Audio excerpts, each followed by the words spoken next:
My beloved brothers and sisters, I must speak with a voice that cuts through tradition, with a fire that cannot be silenced, and with a truth that will shake the very foundations of what many have been taught for centuries. Listen carefully, because this message is not meant to soothe, but to awaken. For too long, the people of God have been enslaved by man-made doctrines, shackled by religious institutions, and blinded by practices that have nothing to do with the heart of God. And one of the greatest deceptions that has crept into the house of God is the practice of tithing. Yes, I declare it boldly before you today. Tithing is a sin because it twists the truth, manipulates the faithful, and makes the worship of God into a transaction. Open your ears and let your spirit be alive. Do not turn away from these words.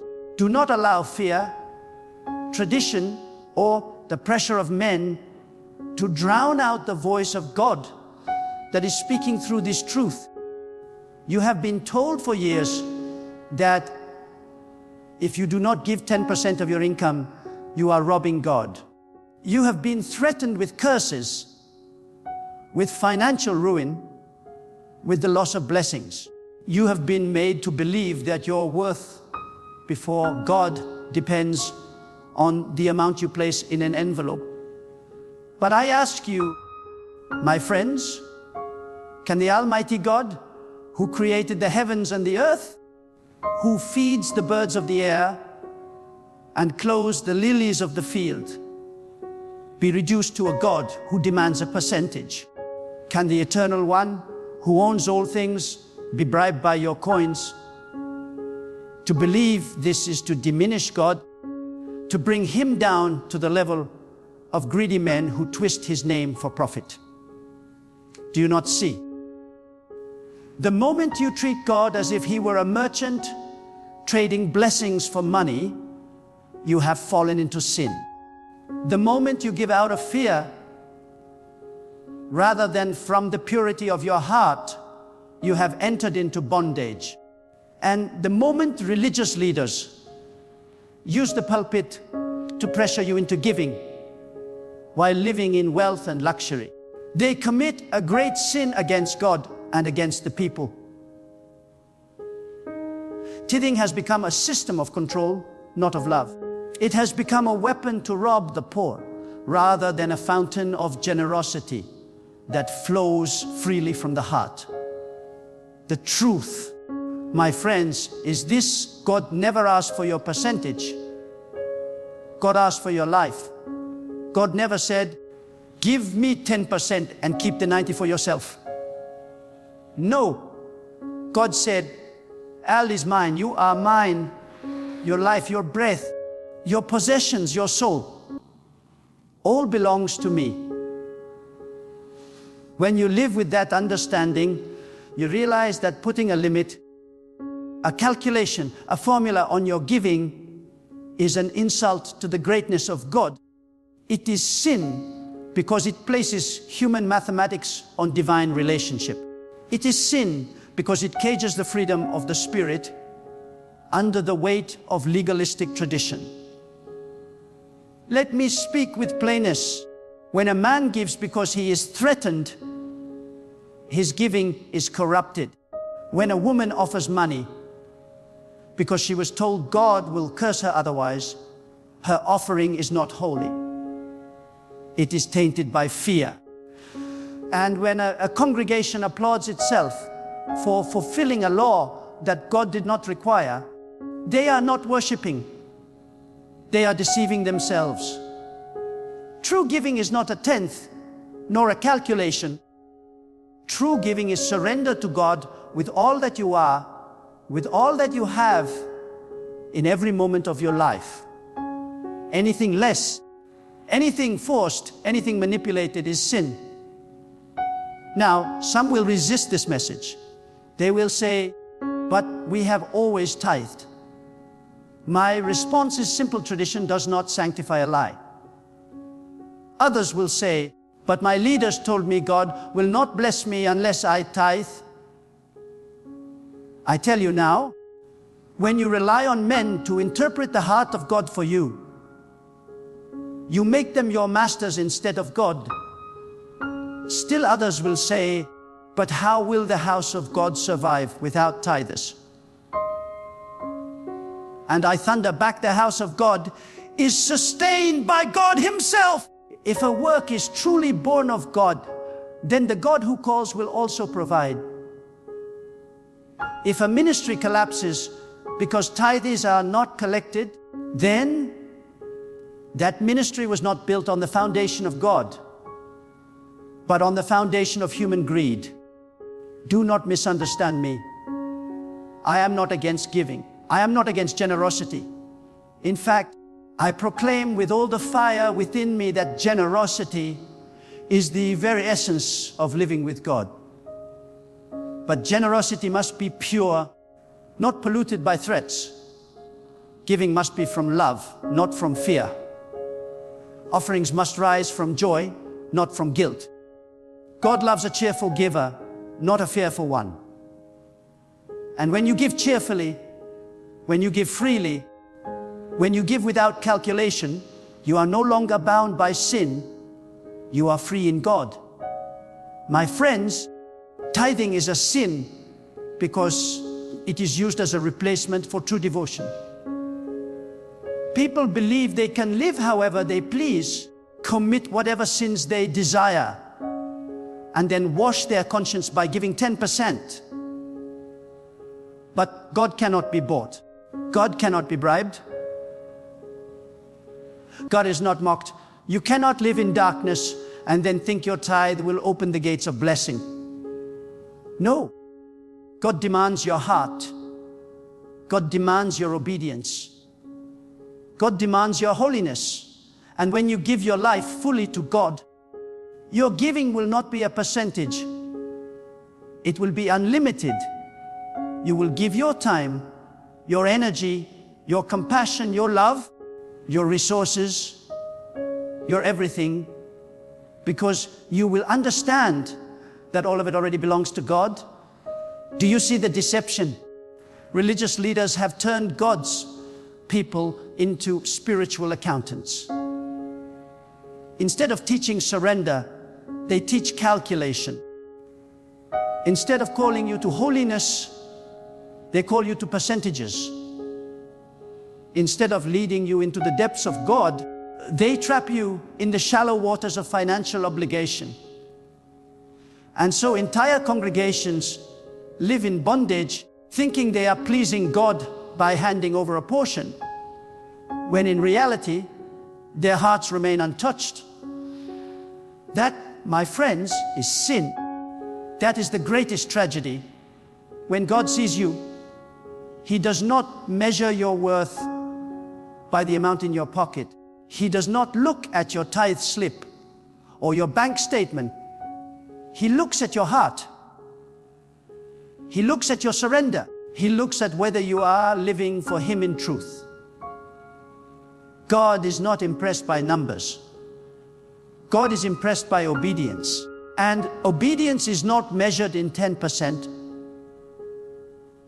Obedience is measured in whether you are willing to say, God, all that I am and all that I have is yours. My beloved, listen carefully, for I speak with urgency, as one who carries a burden too heavy to remain silent. There are truths that comfort, and there are truths that cut. What I speak now is the latter. It will cut through the lies. It will pierce through the deception, and it will strike down the falsehood that has enslaved many. When you hear this, do not resist it, for it is the voice of awakening. Tithing has become one of the greatest stumbling blocks in the life of those who claim to walk with God, because it has shifted the focus from devotion to transaction, from surrender to calculation, from worship to business. And anything that shifts the heart away from God is sin. God is not a banker keeping ledgers of your wealth. God is not a merchant standing at the door of heaven, waiting for your payment before he releases his blessings. God is not bound to your coins, your notes, or your percentages. To think so is to reduce the Almighty to the level of men. It is an insult to the infinite, a corruption of the holy, a mockery of the one who gives without limit and sustains without condition. Those who demand your tithe are not speaking with the authority of God. They are speaking with the hunger of their own desires.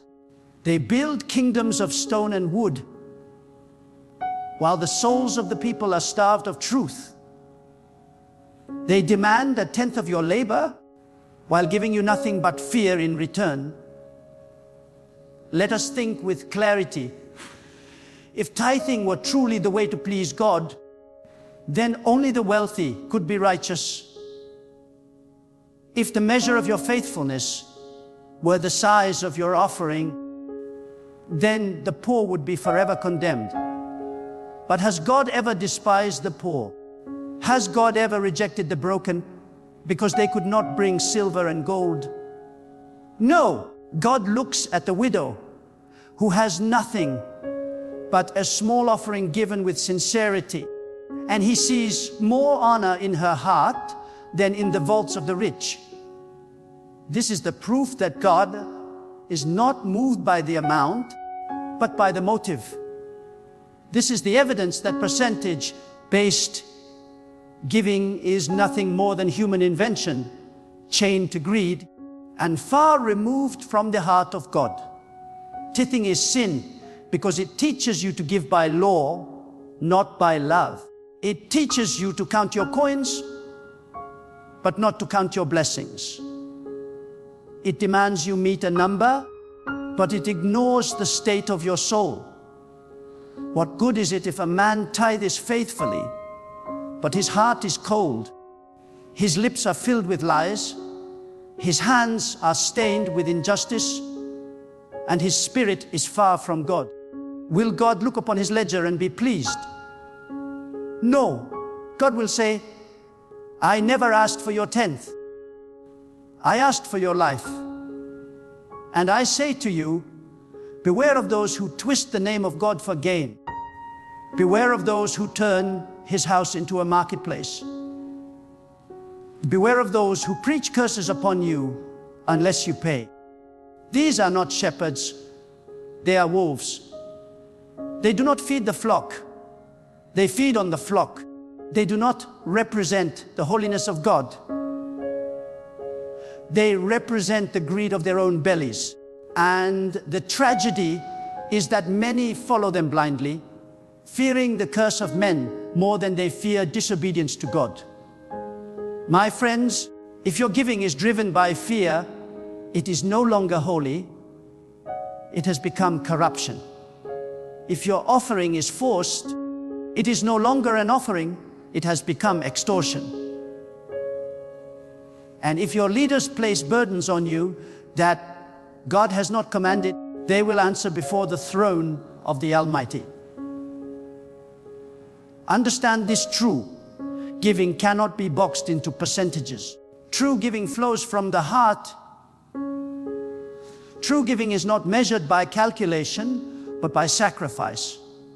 When you surrender fully to God, you will realize that everything you have is already His. Your home, your income, your strength, your talents, your hours, they all belong to God. When you recognize this, you will stop asking, how much should I give? Instead, you will ask, God, how much can I keep back from you when all is yours? That, my beloved, is the freedom of the Spirit. That is the essence of devotion. That is the difference between giving out of law and giving out of love. Do not let anyone enslave you with threats of curses. For God is not waiting to destroy you because you missed 1/10 of your salary. God is not petty. counting your mistakes with a calculator in his hand. No, God is merciful, God is generous, God is boundless. The one who curses you for not tithing is not speaking for God, but against him. For God blesses freely, not conditionally. He opens the heavens, not because you paid a price, but because he is faithful to those who trust him. And hear me, if you give a tenth, thinking you have satisfied God, but you ignore the needs of your neighbor, you are in sin. If you place money in the hands of religious leaders, but turn away from the hungry, the thirsty, the orphan, and the oppressed, your tithe becomes an offense. God does not need your money. He desires your compassion. God does not require your tenth. He requires your justice. God does not hunger for your coins. He hungers for your heart. Do you know why tithing has been exalted so highly in many places? Because it is easier to manipulate money than to demand holiness. It is easier to command percentages than to preach repentance. It is easier to build buildings than to build souls. And so men have chosen the path of convenience, enslaving the people to law while ignoring the call to purity. But I declare to you today, God is not mocked. God will tear down every system that elevates money above truth. God will strip the masks from those who exploit his name. And God will raise up a people who will serve him with undivided hearts, unshackled from tradition, free to love, free to give, free to live wholly for him. So, my beloved, break free from the chains of this deception. Do not let your relationship with God be reduced to mathematics. Do not measure your faith by the size of your envelope. Do not think your standing before God can be bought or sold. Give to God with freedom, give with joy, give with compassion, give with the knowledge that everything belongs to him already. And when you live like this, you will see a life overflowing with peace, because you will no longer live under the burden of obligation, but under the freedom of devotion. My beloved, lean in and listen closely, for the truth I speak is not a whisper, but a thunder that shakes the very ground of falsehood. There are times when a preacher must comfort, but there are also times when a preacher must confront. Today is a day of confrontation with a lie that has walked too long among the people of God. This lie has wrapped itself in garments of holiness. It has stood in pulpits. It has raised its voice with authority, but beneath it all, it is deception. And I say it without fear.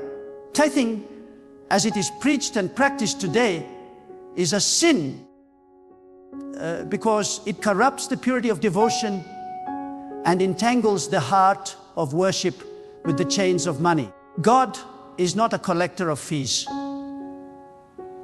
God is not sitting in the heavens calculating percentages as though he were an accountant of men. To imagine so is to shrink his majesty to the level of our systems. God is far above such limitations. He is the owner of all things, the giver of every breath, the sustainer of every heartbeat. What can you possibly offer him that is not already his? What coin, what bill, what portion of your labor can you claim as yours to begin with? Everything in your hand is on loan from God. When you understand this, you will see how shallow and distorted the practice of tithing has become. The tragedy is that men have used tithing not as a call to holiness, but as a tool of manipulation. They have built empires of stone and marble while the poor weep in silence. They have preached curses on the faithful if they fail to pay, while they themselves live in comfort, luxury, and ease. They stand before the people with smiles on their faces, but behind their smiles is the hunger for more wealth, more buildings, more power. And all of this is done in the name of God. But I tell you, God is not mocked. God sees. God hears. God will not remain silent forever. Those who misuse his name for profit will one day tremble under his judgment. Now, do not mistake my words. I do not say that giving is wrong. Giving is holy when it springs from the fountain of love, when it is born out of gratitude, when it flows from a heart that knows everything belongs to God. But when giving is chained to fear, when it is driven by guilt, when it is demanded as a condition for blessings, it ceases to be holy and becomes polluted. God does not delight in coerced offerings. God delights in free will. God delights in the soul that says, I will give not because I must, but because I love. I will give not because I am threatened, but because I am grateful. I will give not because I calculate, but because I surrender. And let us ask ourselves this: if a man gives 10% of his wealth faithfully, but withholds mercy from his neighbor, is he righteous? If a woman tithes every month, but harbors bitterness, envy, and deceit in her heart, does God receive her offering? No. For God does not measure devotion in numbers. He measures devotion in purity. God does not look at the portion of your money. He looks at the condition of your soul. The greatest offering you can give is not a tenth of your labor. It is the entirety of your life. The sin of tithing lies not only in its practice, but in its effect. It has created generations of believers who measure their relationship with God by their wallets instead of their hearts. It has silenced the call to holiness with the noise of financial obligation. It has turned the house of God into a marketplace where blessings are bought and sold. My friends, when you see religion reduced to transactions, know that you are no longer standing in the truth of God, but in the system of men. And here is another truth. God does not need your money to accomplish his purposes. If God desires a work to be done, he will provide the resources, whether through the hearts of willing servants or by his own unseen hand. If a ministry survives only because people are coerced into tithing, that ministry is not sustained by God, but by manipulation. And if it falls, when the tithes are removed, then it was never founded on the rock of God's provision. True works of God are upheld by his power, not by the forced contributions of his people. Let us also consider the poor, the widow, the orphan, the laborer struggling to put food on the table. Do you think God is pleased when they are pressured to give the little? They have to maintain the wealth of institutions. Do you think God will curse a hungry child because his parents could not produce a tenth of their wage? God is not cruel.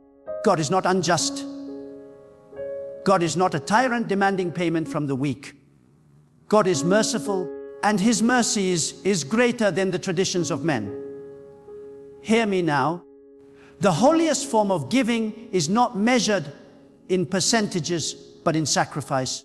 If a man with abundance gives 10% and keeps 90% for his pleasure, while another with little gives freely out of his need, who is more righteous before God? It is the one who gives with sincerity, not calculation. It is the one whose gift cost him something, not the one who gave out of excess. God sees not the amount, but the weight of the sacrifice. And often, the smallest gift in the eyes of men is the greatest treasure in the eyes of God. Therefore, do not be deceived. Do not measure your faithfulness by the ledger of percentages. Measure it by the depth of your surrender. Measure it by the purity of your heart. Measure it by the love you show to those in need, the justice you uphold in your dealings, the humility with which you walk before God. That is the true tithe. God requires not your money, but your life. My beloved, open your heart, for I speak not with the authority of men, but with the weight of truth that flows from the reality of God. Too long have chains of tradition been mistaken for the voice of God. Too long have the faithful been trapped in systems that God never commanded. And the strongest of these chains is tithing, a practice that has been exalted above obedience, elevated above mercy, and substituted for true devotion. But I tell you now with unshakable conviction, this is not the way of God. God does not desire your calculation. God desires your consecration. God does not seek your percentage. God seeks your purity. Look around you at the world. Do you not see how the love of money has corrupted the hearts of many? Do you not see how it has crept even into the house of God, clothed in religious garments, carrying the name of holiness, yet driven by greed? When money becomes the center, God is pushed aside. When men preach more about giving than about righteousness, the altar has been defiled. Tithing, as it is taught today, feeds this corruption because it conditions the mind to think that blessings are bought, that curses are avoided by payments, that God can be managed like a creditor. This is an offense to the holiness of God. God cannot be bought. God cannot be bribed. God is not swayed by numbers written on envelopes. God looks deeper. He looks at your thoughts, your intentions, your actions, your very soul. If your money is laid on the altar, but your heart is absent, God rejects it. If you give 10%, but your life is filled with deceit, God despises it. If you pay faithfully yet ignore the cry of the oppressed, your offering rises as smoke, but not as worship.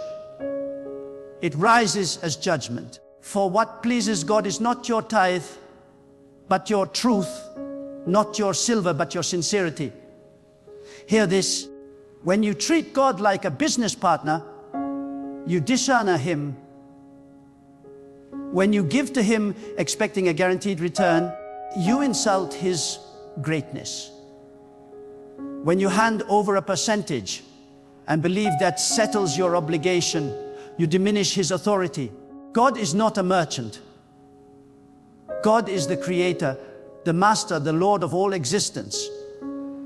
He asks not for your fraction, but for your fullness. He asks not for your tenth, but for your total. Anything less is not worship. It is compromise. And let me speak with even greater boldness. Those who enforce tithing upon you commit sin themselves. They claim to speak for God, but they speak their own hunger. They build towers of wealth while the people suffer. They declare curses upon those who cannot pay, while they themselves exploit the name of the Almighty.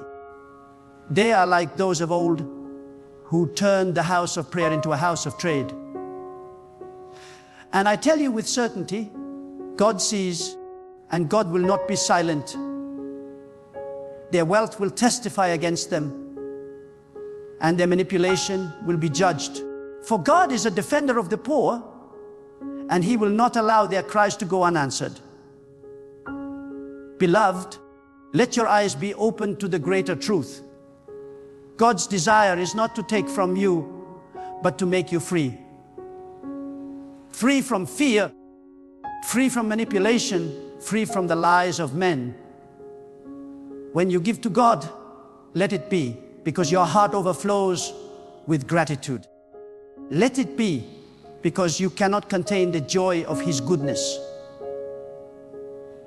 Let it be, because you long to reflect His generosity. That kind of giving cannot be measured by percentage.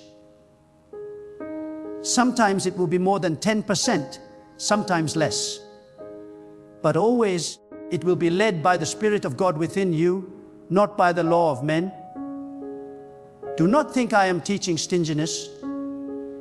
No, I call you to something higher. I call you to radical generosity, not the generosity of law, but of love. When you see the hungry, feed them. When you see the naked, clothe them. When you see the oppressed, lift them. This is the offering God receives with joy. This is the sacrifice that ascends to Him like sweet fragrance. When your hand opens to your neighbor in need, you are giving directly to God. When your heart pours out compassion, you are laying treasure in eternity, and that treasure is worth more than all the tithes of all the temples of men. Think of this, beloved. If your child came to you and gave you 10% of his allowance, but treated you with dishonor, would you be pleased? Would you not rather have his respect, his love, his obedience? So it is with God.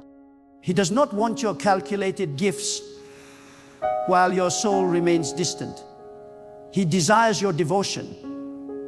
He desires that you walk humbly, act justly, and love Him with all your heart. Tithing distracts from this because it makes you think that fulfilling a duty fulfills your relationship. But relationship with God is not duty. It is surrender. It is intimacy. It is complete alignment of your life with His will. And here is a mystery if you consider: when you tithe, you limit God's claim. You say, this part belongs to you, but the rest is mine. But when you surrender fully, you recognize all belongs to God, and I am only a steward.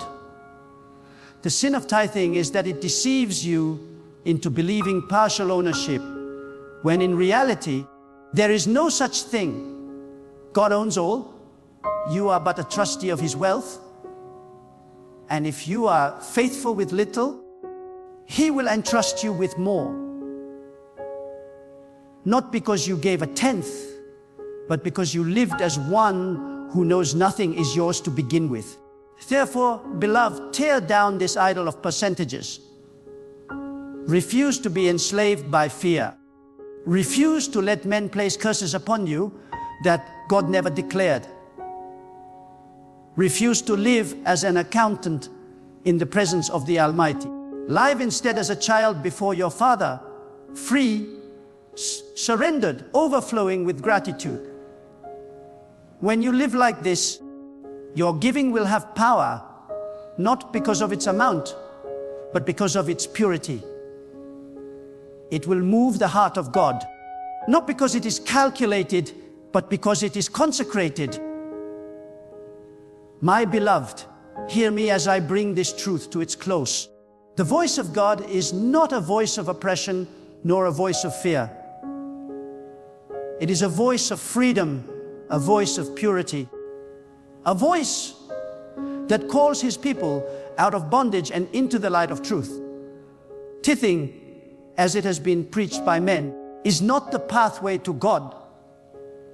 It is a chain forged by greed, a shadow that has covered the true meaning of devotion.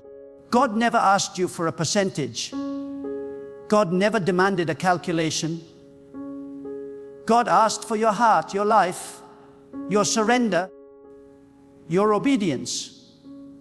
Do not leave this message thinking it is about withholding, for it is not about withholding at all. It is about releasing. Releasing yourself from fear. Releasing yourself from manipulation. Releasing yourself from the lie that you can purchase the blessings of the Almighty. When you give, let it be pure, let it be cheerful, let it be led by love. When you open your hand, let it be because your heart is overflowing with gratitude, not because your mind is terrified by curses. When you serve, let it be with joy, not with compulsion.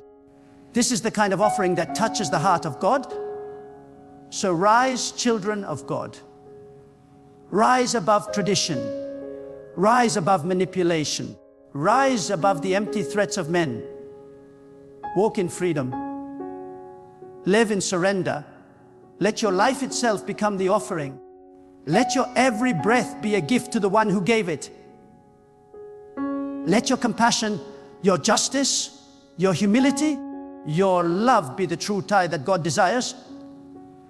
And when you live like this, you will discover that the windows of heaven do not open because you paid. They open because you trusted. They open because you walked with God in truth. They open because you gave Him not a tenth, but all. This is the call, this is the truth, and this is the freedom. All belongs to God. All is sustained by God. All returns to God. Give Him not your portion, but your everything. And you will find that in losing nothing for Him, you gain everything from Him.